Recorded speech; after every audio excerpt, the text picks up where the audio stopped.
ఇంకెన్నాళ్ళు రెంటింట్లో ఉంటాం? సొంత ఇంటి కలను నెరవేర్చుకుందాం. Suman TV biggest property expo October 18th, 19th HSCC Novotel Hyderabad. ఇప్పుడే ఫ్రీ ఎంట్రీ కోసం కాల్ చేయండి. ఇప్పుడు సీరియల్స్ షూటింగ్స్ అప్పుడప్పుడు బయటికి ఈ రీల్స్ ట్రోల్స్ అంతా బాగా ఇప్పుడు చూస్తూనే ఉంటాం. అప్పుడప్పుడు కింద ప్రాంప్టింగ్ చెప్పేటప్పుడు ఆ పైన ఆ ఏడ్ చేసింది కానీ పిచ్చి పిచ్చిగా నవ్వు వస్తుంది మాకే.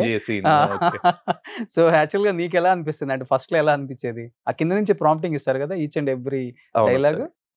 బేసికల్గా ప్రాంప్టింగ్ ఎందుకు అంటే టైం ఫ్యాక్టర్. ఓకే. సో ఒక పర్సన్ అంటే ఇప్పుడు ఒక రోజుకి ఒక 2 episodes షూట్ చేయాలి, ఒక 2.5 episodes షూట్ చేస్తేనే ప్రొడ్యూసర్ అనే వాడికి డబ్బులు మిగులుతాయి బేసికలీ. సో అలా చెయ్యాలి అంటే ప్రతి ఒక్క ఆర్టిస్ట్ డైలాగులు నేర్చుకొని వాళ్ళు చెప్పాలి అంటే చాలా టైం కిల్ అయిపోతుంది. ఓకే. సో వాళ్ళు అనుకున్న ఫుటేజ్ రాదు, ప్రొడ్యూసర్ నష్టపోతాడు. సో అందుకనే దీన్ని కవర్ చేయడానికి వచ్చిన ఇదే ప్రాంప్టింగ్. సో అలవాటు అయిపోయారు. ఇది వరకు కష్టపడి డైలాగులు చెప్పే ఆర్టిస్టులు కూడా ఇప్పటికీ ఉన్నారేమో తెలియదు, బట్ కొంతమంది ఉండుండొచ్చు డైలాగులు నేర్చుకొని చెప్పేవాళ్ళు. బట్ అలవాటు పడిపోయారు, మెకానికల్ అయిపోయింది బేసికలీ. సో వాళ్ళు డైలాగ్ చెప్తారు, ఆటోమేటిక్గా ఇప్పుడు స్విచ్ నొక్కితే మనకి ఎలా అయితే డిఫరెంట్ ఎమోషన్స్ వస్తాయి. అంటే ఒక ఐస్ క్రీమ్ వెండింగ్ మిషన్ లో నుంచి ఒక దాంట్లో వెనీలా, ఒక దాంట్లో చాక్లెట్, ఒక దాంట్లో నుంచి ఎలా అయితే, సో వాళ్ళు చెప్పే దీన్ని బట్టి మాకు కూడా అలా ఆటోమేటిక్ గా ఓకే ఈ సీన్ లో ఎమోషన్, ఈ సీన్ లో కామెడీ, ఈ సీన్ లో నార్మల్ గా ఉంటే సరిపోతుంది అని చెప్పేసి డిఫాల్ట్ గా అయిపోయింది. అంటే ఎన్ నెంబర్ ఆఫ్ సీరియల్స్ చేసి గ్లిజరిన్ లేకుండా ఎయిట్ చేస్తా ఉంటారా? Depends upon the writing also some times. Okay. So ఇండస్ట్రీకి వచ్చినప్పటి నుంచి ఇప్పటి వరకు కూడా ఫ్రిడ్జ్ లో నుంచి తీసిన యాపిల్ పండు లాగా ఉంటావు కదా? అలా ఏం లేదు. సో అప్పుడు కమిట్మెంట్లు గట్టిగా వచ్చాయా స్టార్టింగ్ లో? కమిట్మెంట్లు అంటే అదే అవకాశం ఇస్తావు, అదే ఇప్పుడు చెప్తున్నారు కదా కాస్టింగ్ ఏదో అని ఇండస్ట్రీలో. అదే ఉంటది కదా అందరికి, అందరూ సీరియల్స్ సంబంధించిన అబ్బాయిలేంది అమ్మాయిలేంది అందరూ చెప్తున్నారు మేము కూడా ఫేస్ చేసామని. అప్పుడు ఎప్పుడు ఫేస్ చేయలేదా ప్రీతం? సీరియల్ ఇండస్ట్రీ నుంచి ఏం లేదు. ఇప్పుడు అబ్బాయిల రిలేటెడ్ గా అంటే నేను సినిమాలకి ఆడిషన్స్కి వెళ్ళినప్పుడు డబ్బులు ఏమన్నా ఫండ్ చేయగలవా అంటే, ఇప్పుడు ప్రొడ్యూసర్ అనేవాడు ఏం చేస్తాడు, ఒక డైరెక్టర్ని పెట్టుకుంటే ఆ డైరెక్టర్కి శాలరీ ఇవ్వడం. శాలరీ ఇవ్వనప్పుడు ఏం చేస్తాడు, డైరెక్టర్ కూడా బ్రతకాలి కాబట్టి వచ్చే ఆర్టిస్టుల దగ్గర నుంచి అక్యుములేట్ చేసుకొని ఆడికి మంత్లీ గడుస్తుందో లేదో అని చెప్పేసి చూస్తారు. అలాగా చాలా ఉన్నాయి. పెద్ద పెద్ద డైరెక్టర్ల గురించి మాట్లాడలేదు, ఎవరైతే ప్యాషనేట్ గా వర్క్ చేస్తున్నారో వాళ్ళ గురించి మాట్లాడలేదు. సో కొన్ని ప్రొడక్షన్స్ స్టార్ట్ చేస్తారు కదా, కృష్ణానగర్ లో ఒక ఆఫీస్ తీసుకొని ఆడొక 1 ఎకరం 2 ఎకరాలు పొలం ఊర్లో అమ్ముకొని నేను సినిమా తీస్తానని చెప్పి ఈడేదో కథ చెప్పి ఆ కథకి ఈడికి డబ్బులు నేను సరే ఫస్ట్ అవకాశం ఇస్తున్నాను కదా నువ్వు సినిమా తీయి నేను తర్వాత చూస్తానులే అంటాడు సినిమా హిట్ అయితే. సో సినిమా హిట్ అయ్యే లోపల వీడికి నడవాలి కాబట్టి ఇలా వచ్చే ఆర్టిస్టులని ట్రై చేసే ఆర్టిస్టుల దగ్గర నుంచి డబ్బులు అడుగుతారు. ఓకే. అండ్ అబ్బాయిగా నా దగ్గర నుంచి ఓన్లీ డబ్బులే తప్పించి కమిట్మెంట్లు నా దగ్గర ఎందుకు? అమ్మాయిలు ఎవరు అడగలేదా? మంచి అవకాశం ఇస్తాం. అమ్మాయిలు ఎందుకు? అమ్మాయిలు ఏమైనా డైరెక్టర్లు ఉన్నారా? అమ్మాయిలు ఏమైనా ప్రొడ్యూసర్లు చాలా మంది వస్తున్నారు కదా. అలాంటి పరిచయాలు నాకు ఇంకా అవ్వలేదులే. ఓకే. ఇంకేమవుతాయి, 10 సంవత్సరాలు పైన అయిపోయింది.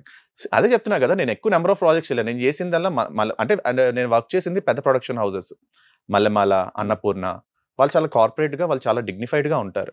వాళ్ళ దగ్గర ఇలాంటివి ఏమి ఉండవు. వాళ్ళకి ఏంటంటే ఆర్టిస్ట్ అనేవాడు కంఫర్టబుల్ గా వచ్చి పని చేస్తున్నాడా, ఇబ్బంది లేకుండా. వాటి గురించి కాదు, తర్వాత కొత్త వాళ్ళు వస్తారు కదా, నిన్న ఆ సీరియల్ లో చూసి మేము ప్రొడ్యూస్ చేస్తాం, నీతో సినిమా తీస్తాం, నీది హీరో మెటీరియల్ సినిమా ఇండస్ట్రీలో, నువ్వు సీరియల్ చేయొద్దు, ఏ ఉంటాయి కదా. కమిట్మెంట్లు రాలేదు కానీ కొడుకు అనుకొని వచ్చిన వాళ్ళు ఉన్నారు. నువ్వు మా అబ్బాయి లాగా ఉన్నావు, నేను చూస్తే మా అబ్బాయిని చూసినట్టుంది, లేదంటే వాళ్ళ అబ్బాయి ఏదన్నా చిన్నప్పుడు చనిపోవడమో లేదంటే సంథింగ్ ఏదన్నా వాళ్ళ అనుకోని సంఘటనలు జరిగితే వాళ్ళ ఫ్యామిలీలో వాళ్ళ అబ్బాయిని నాలో చూసుకునేవాళ్ళు. అలాగా వచ్చారు. కొన్ని ప్రపోజల్స్ ఎన్ని వచ్చాయి?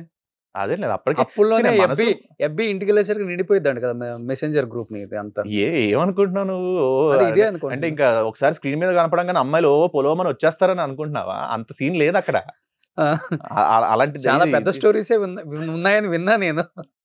అంత సీన్ లేదు. నాకు తెలిసిన ప్రీతం వేరు, ఇప్పుడు మాట్లాడే ప్రీతం వేరు. నీకు తెలిసిన ప్రీతమైనా ఇప్పుడు మాట్లాడే ప్రీతమైనా ఒక్కళ్ళే. నువ్వు థంబ్నెయిల్స్ చేసుకోవడానికి, ఛానల్ రేట్ వ్యూయర్షిప్ పెంచుకోవడానికి ఈ క్వశ్చన్లన్నీ అడుగుతున్నావు. రోషన్ నువ్వు ఎందుకు ఊరికే సీఈఓ అయిపోలేదు? సో ప్రపోజల్స్ ఏం నా దగ్గర నుంచి ఏదో లాగాలని. ప్రపోజల్స్ ఏం రాలేదు నిజం చెప్తున్నారు. ప్రపోజల్స్ అంటే లైక్ అంటారు మీరంటే ఇష్టం అని అంటారు, లేదంటే మీరు మా ఫేవరెట్ యాక్టర్ అంటారు, లేదంటే చాలా మంది అన్నయ్య అంటారు. అబ్బా నాకు చాలా హ్యాపీగా ఉంటుంది. అది అందరూ చెప్పేవాళ్ళు, అది కూడా చెప్తారులే, అన్నయ్య చెప్తారులే. క్యాండిల్ లైట్ డిన్నర్స్ కానీ ఇలా ఏం రాలేదా? ఫొటోస్ కొన్ని రిలీజ్ చేయాలా? చెయ్యి. సో కొన్ని ఫొటోస్ డిస్ప్లే చేయండి ఇక్కడ. ప్రీతంకి సంబంధించిన నా వైఫ్. ఓకే. ఏం చెప్తావు మానస గురించి? లవ్ ఎక్కడ స్టార్ట్ అయింది, ఎప్పుడు స్టార్ట్ అయింది, ఎలా అదే స్టార్ట్ చెప్పా కదా, అయింది? నేను యాక్చువల్లీ ఆ షార్ట్ ఫిల్మ్స్ చేస్తున్నప్పుడు నేను అమ్మాయిల స్కౌట్ లో ఉండేవాడిని. అంటే ఎవరైనా సపోర్ట్ చేసి అంటే అప్పుడు డబ్బులు ఇచ్చుకోలేని పరిస్థితి. సో ఫ్రెండ్లీగా చేసే వాళ్ళు ఎవరైనా ఉంటారు అని చెప్పేసి ట్రై. ఇప్పుడు ఫస్ట్ ఆఫ్ ఆల్ వెళ్ళి యాక్ట్ చేయమంటే యాక్ట్ చేయరు, చీప్ గా చూస్తారు. సో నార్మల్ గా ఒక ఫ్రెండ్షిప్ అనేది క్రియేట్ అయిన తర్వాత అరే నేను ఇలా ట్రై చేసుకున్నాను, స్క్రిప్ట్ చూసి నీకు నచ్చితే చేస్తావా అని చెప్పి అలాగా అప్రోచ్ అయితే చేసేవాళ్ళు కొంతమంది అప్పటికే కొంత క్రియేట్ అయ్యారు. అలాగా నేను ఒక గర్ల్స్ బాయ్స్ ప్రాబ్లమ్ అని ఒక షార్ట్ ఫిల్మ్ తీసి నాకు అలా సపోర్ట్ చేసి చేసిన వాళ్ళు చాలా మంది ఉన్నారు. సో ఆ ప్రాసెస్ లోనే తినకు కూడా ఫేస్బుక్ లో కలిసాను నేను. సో అప్పటికి తనకు కూడా యాక్టింగ్ అంటే ఇంట్రెస్ట్ ఉంది, షార్ట్ ఫిల్మ్స్ అవి చేయాలి అన్న దీంట్లో ఉండింది. సో అలాగా సమ్ మ్యూచువల్ ఫ్రెండ్స్, దివ్య అని ఒక అమ్మాయి ఉంటే ఆ మ్యూచువల్ ఫ్రెండ్ అమ్మాయి అప్పటికి కొన్ని షార్ట్ ఫిల్మ్స్ లో చేసింది అనమాట. సో ఆ మ్యూచువల్ ఫ్రెండ్ అకౌంట్ లో తిన ఫొటోస్ అవి వస్తే లైక్ కొట్టా. నాకు లైక్ కొట్టింది యాక్చువల్లీ. లైక్ కొడితే నేను యాడ్ రిక్వెస్ట్ పెట్టా. సో అలాగా తర్వాత ఇక కాన్వర్జేషన్స్ అవి స్టార్ట్ అయ్యి ఇంకా తంది విజయవాడ నాది విజయవాడ, సో అలా అలా క్రియేట్ అయ్యి పరిచయం పెరిగి. మీ ఇద్దరు లవ్ ప్రపోజల్స్ అయిపోయిన తర్వాతేనా తన ఇండస్ట్రీకి వచ్చింది? పెళ్ళైన తర్వాత వచ్చింది. పెళ్ళి అయిన తర్వాత? ఓకే. నీ సపోర్ట్ తోనే? నా సపోర్ట్ అంటే నేనేమి పెద్ద ఇదేం చేయలేదు. లైక్ తనకి ఇంట్రెస్ట్ ఉంది, సో తనకి నచ్చింది చేస్తే తను హ్యాపీగా ఉంటది కదా అనుకున్నాను. వాళ్ళ డాడీ ఒప్పుకోలేదు, లైక్ వద్దు యాక్టింగ్ సైడ్ అని అన్నారు. కన్విన్స్ చేయగలిగాను, ఒప్పుకున్నారు. ఇంకా తను చేస్తాను నాకు ఇదే ఇంట్రెస్ట్ అనేసరికి ఇంకా చేసుకున్నాం. అండ్ అది కూడా ఏమైందంటే నాకు మ్యారేజ్ Jan 29th 2015 మ్యారేజ్ అయితే అప్పుడు నాతో పాటు చేస్తున్న పుట్టింటి పట్టు చీరల్లో ఉన్న యాక్ట్రెస్ తనకేదో ఇష్యూ ఉండటం వల్ల తను క్విట్ అయింది ప్రాజెక్ట్. సో ఇమీడియట్ గా ఎవరా అనుకున్నప్పుడు అప్పటికి ముందే మా ఎంగేజ్మెంట్ అయిపోయిన తర్వాత మా మ్యారేజ్ కి బిఫోర్ తిను షూటింగ్ లొకేషన్స్ కి వచ్చేదన్నమాట అన్నపూర్ణ స్టూడియోస్ లో. అప్పుడే సాయిబాబా గారు అడిగారు లైక్ ఏంటమ్మా యాక్టింగ్ ఇంట్రెస్ట్ ఉందా, నెక్స్ట్ సీరియల్స్ లో ఏమైనా చేయాలనుకుంటున్నావా ఆయన. సో ఇంకా అప్పుడు సిగ్గు కొంచెం ఎక్కువ మాట్లాడలేదు అనమాట. ఎక్కువ ఫస్ట్ ఆఫ్ ఆల్ నవ్వుతుంది తను. సో అప్పుడు ఇంకా ఎక్కువగా నవ్వేదన్నమాట. సో నవ్వటం అంటే చిన్న సిగ్గుతో కూడిన స్మైల్ అలానే ఉండేది. ఏమో సార్ తనకి ఇంట్రెస్ట్ ఉంటే లైక్ తను చేస్తానంటే ఐఎమ్ ఓకే సార్ అని. సో అది అయ్యింది. లైక్ తర్వాత ఎప్పుడైతే మ్యారేజ్ అయిన తర్వాత ఆ అమ్మాయి రీప్లేస్మెంట్ లో అడిగారనమాట సరయు అనే క్యారెక్టర్ పుట్టింటి పట్టు చీరలో.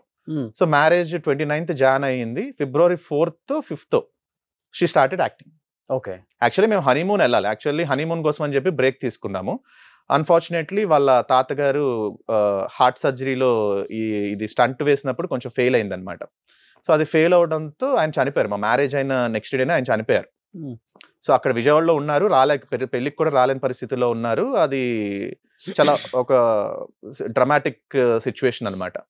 సో ఆయన చనిపోవడంతో ఇంకా మేము హనీమూన్ ప్లాన్ క్యాన్సిల్ చేసుకుని మళ్ళీ back to shoots. So back to shoots అనుకున్నప్పుడు ఇది జరిగింది. సో జరగడంతో తను ఏంటంటే అప్పట్లో నా పక్కన చెయ్యాలి అని చెప్పి బాగా కోరుకుంది. పాపులర్ అయ్యారు ఆ కపుల్ అప్పుడు మీరు ఆ సీరియల్ అప్పుడు? పర్లేదు, ఆ టైంలో లైక్ వీఆర్ గుడ్ పేర్. ఎందుకంటే పెళ్లికి ముందు కాదు, పెళ్లి తర్వాత యాక్సెప్ట్ చేసి సీరియల్స్ లో యాక్ట్ చేయని చెప్పిన హస్బెండ్ మీరు ఒక్కళ్ళు అప్పుడు. అలా అందరికి చాలా మంది ఉండొచ్చు, బట్ నేను ఇప్పుడు నీకు చెప్తున్నాను ఒక్కళ్ళే అని అనొద్దు. నేను చాలా మంది ఉన్నారు. సీరియల్స్ చేసి పెళ్లి చేసుకున్న కపుల్స్ ఎవరు లేరు, పెళ్ళైన తర్వాత యాక్టింగ్ ఒప్పుకున్న హస్బెండ్ నువ్వు ఒక్కడే అని చెప్తున్నా. నెక్స్ట్ ఎస్ ఎప్పుడు marriage? 2015 29th Jan. Okay. Next yes పెద్దబాబు హ్యాపీ ప్రేమన్ హరివంశ్. ఓకే. ఏ ఇయర్ లో పుట్టాడు? 1st January 2021. 5 years తర్వాత మ్యారేజ్ అయిన 5 years. మ్యారేజ్ అయిన 5 years. ఇద్దరు బిజీగా ఉన్నారు కాబట్టి ఆర్టిస్టులుగా. అంటే ఇంకా వస్తున్నాయి ఆపర్చునిటీస్. లైక్ కరెక్ట్ గా ఎప్పుడన్నా ప్లాన్ చేద్దాం అనుకున్నప్పుడే తనకు ఒక ప్రాజెక్ట్ వచ్చేది. సరే చూద్దాంలే అనుకునేవాళ్ళు. అండ్ ఫినాన్షియల్ గా కూడా కొంచెం సెటిల్ అయిన తర్వాత అప్పుడు ఎందుకంటే పిల్లల్ని చూసుకోవాలి అన్నా కానీ మనకు ఒక సెక్యూరిటీ ఉండాలి. సో అని చెప్పేసి అనుకున్నాను. ఎందుకంటే మళ్ళీ బ్రేక్ తీసుకోవాల్సి వస్తుంది పిల్లలు ఉన్నారు అంటే. ఓకే, కష్టం అవుతుంది. నెక్స్ట్ వావ్ పెద్ద బాబు రైట్ సైడ్ హ్యాపీ, చిన్న బాబు రిచి. ఓకే. చిన్నోడి పేరేంటి? మనై రివాంశ్. ప్రేమన్ అంటే ప్రియతము మాన్స, మనయ్ అంటే రివర్స్ అనమాట. మాన్సాలో మన్ను, ప్రియతంలో రివర్స్ చేసి పెద్దోడు. సో ప్రేమన్ అండ్ మనయ్ వచ్చేసి మాన్సాస్ చాయిస్. హరివంశ్ అండ్ రివాంశ్ వచ్చేసి నా చాయిస్. సెకండ్ గర్ల్ బేబీ అని చాలా కోరుకుంది తను, సెకండ్ బేబీ గర్ల్ కావాలి అని. యాక్చువల్లీ ఫస్ట్ నుంచి తనకి ఆడపిల్ల అంటే చాలా ఇష్టం అనమాట. సో సెకండ్ కూడా బేబీ బాయ్ అవడంతోనే ఇంకా కొంచెం డిసప్పాయింట్మెంట్ ఉండింది. ఓకే. కొనుక్కున్న నగలన్నీ ఎవరికి పెట్టాలి? అందుకని ఉంటుంది ఎవరికైనా గాని సెకండ్ అమ్మాయి ఉంటే అంటే కొంచెం బావుంటుందని. అమ్మాయి తనకేంటంటే లైక్ ఆ లంగా ఓనీలు వేసుకోవాలి, తర్వాత ఫ్రాక్లు వేసుకోవాలి, ఓకే. హెయిర్ స్టైల్స్ చేయాలి, హ్మ్. బార్బీ డాల్ లాగా రెడీ చేయాలి అని చెప్పేసి తనకి బాగా ఇష్టం అనమాట. హ్మ్. సూపర్. నెక్స్ట్. సో అమ్మ అమ్మ. ఏం చెప్తావు అమ్మ గురించి నీ లైఫ్‌లో? She's a support. నా కొడుకు బాగుండాలి, ఎదగాలి లైఫ్‌లో, మంచి లైఫ్ ఉండాలి, సో సెటిల్ అవ్వాలి అని చెప్పి చాలా కోరుకుంటూ ఉంటుంది. అండ్ దానికి కావాల్సినట్టుగా వెనక నుంచి సపోర్ట్ చేస్తూ ఉంటుంది. ఇప్పుడు మార్నింగ్ నేను ఒకవేళ షూటింగ్‌కి వెళ్ళాలి అన్నా గానీ లేచి రెడీ చేయటం గానీ అలాంటివి. సో కొంచెం తనకి ఈ మధ్య ఒక 4, 5 ఇయర్స్‌గా హెల్త్ బాగుండటం లేకపోవడం వల్ల హ్మ్. నేను ఫోర్స్ చేయను. అంటే నీకు కుదిరింది చెయ్యి, కుదరకపోతే వదిలేసేయి. ఇప్పుడు నేను ఒకవేళ వచ్చేసేయాలి షూటింగ్ అంటే నేను పొద్దున్నే లేచి బయలుదేరి వచ్చేస్తా. నా కాఫీ నేను పెట్టేసుకొని బయలుదేరి వచ్చేస్తా. ఇట్స్ నాట్ దట్ లైక్ తను చేయగలిగితే చేస్తారు. హ్మ్. సో చెయ్యాలని అనుకుంటా. బట్ నైట్ నేను షూట్ నుంచి ఇంటికెళ్ళేసరికి కూడా ఏదైనా కుక్ చేసి పెట్టడం. నేనంటే అమ్మ నేను నైట్ తినను అంటే ఆవిడ ఏదో ఒకటి చేస్తారు. సో కొంచెం ఆవిడ కోసం తినాల్సొస్తది. అలా ఇలా. హ్మ్. సో నాన్న ఎప్పుడు చనిపోయారు? డాడీ 2006 ఫిబ్రవరిలో చనిపోయారు. ఓకే. హార్ట్ అటాక్ వల్ల చనిపోయారనమాట. సో సింగిల్ పేరెంట్ కష్టాలు చెప్పలేం. హ్మ్. మనం అంటే సింగిల్ నువ్వు పేరెంట్ అంటే మోర్ దెన్ మా మదర్ కంటే మా అక్క. హ్మ్. She was like my second father. హ్మ్. మా అక్క లేకపోతే ఈ రోజున మేము ఉండేవాళ్ళం కాదు. డెఫినె తను ఫైనాన్షియల్‌గా కూడా అంత సపోర్ట్. ఫినాన్షియల్‌గా అంటే బేసికల్లీ మా father basically head of the ఫ్యామిలీకి ఎప్పుడూ కూడా లైఫ్‌ని సెక్యూర్ చేసి ఉంచుకోవాలి. అన్‌సర్టెనిటీలో బ్రతకూడదు. So my father was in a stage of uncertainty. So ఆ టైంలో కొంచెం ఫ్యామిలీ పరంగాను, దీని పరంగాను కొంచెం డిస్టర్బెన్సెస్ క్రియేట్ అయినాయి అనమాట. ఫినాన్షియల్స్‌గాను క్రియేట్ అయినాయి. ఆ ప్రెషర్స్, ఆ స్ట్రెసెస్ వల్ల ఆయనకి హార్ట్ స్ట్రోక్ వచ్చి చనిపోయారు. హ్మ్. అండ్ ఆ తర్వాత మేము ఎవరి మీద డిపెండ్ అవ్వదలుచుకోలేదు. So we stood a strong stand. Okay. So అప్పుడు కొంచెం బ్రతకడానికి మా రిలేటివ్స్ దగ్గర కొంచెం లోన్ తీసుకోవటము, లైక్ మా అత్త దగ్గర 1,00,000, 2,00,000, 3,00,000 ఏవో తీసుకోవడం. అలాగే మా డ్యాడీ కొంచెం చేశారు. అది మాకు నచ్చలేదు. బేసికల్‌గా నాకు అప్పు అనేది తీసుకోకూడదు అనేది ఒకటి ఉండేది. బట్ ఆ పరిస్థితిలో అవసరాలకి తీసుకోవడం జరిగింది. ఒక అత్త దగ్గర కొంత అమౌంట్, ఇంకో అత్త దగ్గర కొంత అమౌంట్ ఏదో అనుకోని ఏదో చేయబోయారు. బట్ అది సక్సెస్ అవ్వలేదు. ఫెయిల్ అయ్యారు. ఆ ఫెయిల్ అవ్వడం వల్ల అటు ఫ్యామిలీ పరంగా ప్రెషర్స్ క్రియేట్ అయినాయి. ఇటు బయట పరంగా ప్రెషర్స్ క్రియేట్ అయినాయి. వస్తే అంటే ఒక ఆపర్చునిటీ వస్తుంది. ఒక ప్రాఫిట్ వస్తుంది. ప్రాఫిట్ వచ్చిన తర్వాత మనం వీళ్ళందరికీ ఇవ్వాల్సినవన్నీ కూడా ఇచ్చేద్దాము హ్మ్. అన్న దీంట్లో చేశారు గానీ బట్ అది ఫెయిల్ అయింది. ఓకే. ఫెయిల్ అవ్వడంలో స్ట్రెసెస్ అన్ని మీద పడి హ్మ్. సో అది తట్టుకోలేక హార్ట్ స్ట్రోక్‌తో చనిపోయారు. అండ్ ఆ తర్వాత డిసైడ్ అయ్యాము బతకగలిగితే మన కాళ్ళ మీద మనం బ్రతుకుదాం గానీ ఎవరి మీద డిపెండ్ అవ్వద్దు. సో మా అక్క ఒక సెంటర్‌లో రిసెప్షనిస్ట్‌గా జాయిన్ అయ్యి, అక్కడ తన ఫ్లూయెన్సీ అండ్ ఇంగ్లీష్ బావుందని చెప్పి, ఒక రిక్రూటింగ్ ఏజెన్సీ వాళ్ళు అంటే యూఎస్ స్టాఫింగ్ అని ఉంటది. ఐడియా ఉందా నీకు? అవునవును. సో యూఎస్ స్టాఫింగ్‌లో వాళ్ళకి ఇలాగ కాలర్స్ కావాలి. కమ్యూనికేట్ చేయడానికి బెటర్ ఇంగ్లీష్ తెలిసిన వాళ్ళు కావాలి అంటే, అండ్ దెన్ అక్కడ నుంచి ఆ రిసెప్షనిస్ట్ జాబ్ నుంచి అక్కడికి నైట్ షిఫ్ట్ చేసి, హ్మ్. నైట్ షిఫ్ట్‌లో మా అమ్మే ఎళ్లి తన సాలరీ కూడా మా అమ్మే ఎళ్లి మాట్లాడింది. లేకపోతే మా అక్క ఏదో తక్కువ సాలరీకి ఒప్పేసుకునేది. లేదండి ఆడపిల్ల ఇలా కష్టపడితే ఇలా చేస్తుంది అని చెప్పి మా అమ్మ ఎళ్లి మాట్లాడితే తన సాలరీ కూడా కొంచెం బెటర్ సాలరీ వచ్చింది. అలాగా స్టెప్ బై స్టెప్ తన వర్క్, తన ఎఫిషియన్సీ నచ్చి తనకి పెరగడం. అక్కడి నుంచి హైదరాబాద్‌లో ఒక నైట్ షిఫ్ట్ అంటే మళ్ళీ కొంచెం ఇబ్బంది అయిపోతుందని చెప్పేసి హైదరాబాద్ వచ్చి హైదరాబాద్‌లో ఒక డే షిఫ్ట్ కంపెనీలో వర్క్ చేసి హ్మ్. డే షిఫ్ట్ కాదు. Night shift. ఇక్కడ కూడా నైట్ షిఫ్టే. ఆ నైట్ షిఫ్ట్ హాస్టల్‌లో ఫుడ్ తినక బాగా బక్కగా అయిపోయి హెల్త్ అప్‌సెట్ అయిపోతుందంటే మా అమ్మ అక్కడ వర్రీ అయిపోవడం. అక్కడ నాకు కాలేజ్ ఉంది. సో నాకెలాగూ ఫుల్ టైమ్ ఎడ్యుకేషన్ లేదు. మా అక్క కూడా ఇంటర్మీడియేట్‌తో స్టాప్ చేసేసిందనమాట. నేను అప్పుడు ఇంటర్ ఎగ్జామ్స్ రాస్తున్నాను.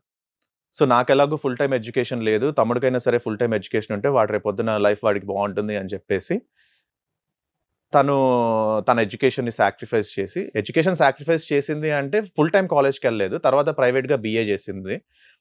తర్వాత ఇంగ్లీష్ కూడా కోర్సెస్ అవి చేసింది. ఆ స్టాఫింగ్ కంపెనీలోనే స్టెప్ బై స్టెప్ పెరుగుతూ ఈరోజు తనకి అక్కడే మా బావ కూడా పరిచయం అయితే వేరే ఒక కంపెనీలో వర్క్ చేస్తున్నప్పుడు మా బావ కూడా పరిచయం అయితే సో వాళ్ళిద్దరూ ఇంట్లో చెప్పి లవ్ మ్యారేజ్ చేసుకున్నారు. Love turned into arranged marriage. Love marriage turned arranged marriage కాబట్టి ఒప్పుకున్నాము. పెళ్లయిపోయింది. ఒక ఇప్పుడు రకంగా దే ఆర్ హ్యాపీలీ చెప్పాలంటే విత్ 2 బ్రదర్ కిడ్స్. ఇలాంటి సాక్రిఫైస్ చేస్తారు. అలాంటిది సిస్టర్ మీ ఫ్యామిలీ కోసం. నాన్న లైక్ మై లేడు అనే ఫాదర్. కష్టాన్ని మీ చుట్టూ రానివ్వలేదు అసలకి. ఇప్పటికి. గ్రేట్ అది. అక్క పేరేంటి? చరిత మధురిమ. సో గ్రేట్ నిజంగా. అలాంటి అక్క ఉండటం. యాహ్! హ్మ్. నేను ఒక షోలో కూడా చెప్పాను. I was emotional. ఇప్పుడు నాకు అంత నేను చెప్తున్నాను గానీ లోపలుంది. I was like holding it. ఒక నీతోనే డాన్స్ అనే షోలో మాత్రం చాలా ఎమోషనల్లీ బర్స్ట్ అవుట్ అయిపోయాను. ఓకే. నాకు ఏంటంటే నాకు ఎమోషన్స్ ఉంటాయి, బట్ కొంచెం బయటికి రానియకుండా బిల్డప్ ఉంటాయి. ఇస్తాం అంతే లోపల. లోపల ఉంటాయి. సో ఇప్పటికి అక్కని తలుచుకుంటే ఐ వచ్చేస్తాయి. స్టిల్ ఓ హర్. ఈ రోజుకి నాకు నేనున్నానంటే మా అక్క. I respect my sister a lot and I respect every women who works for the family. Okay. వాళ్ళ ఫ్యామిలీని నిలబెట్టడం కోసం కానీ, వాళ్ళ ఫ్యామిలీ కోసం కానీ స్ట్రైవ్ చేసి వర్క్ చేసే ప్రతి ఉమెన్ ఐ రెస్పెక్ట్.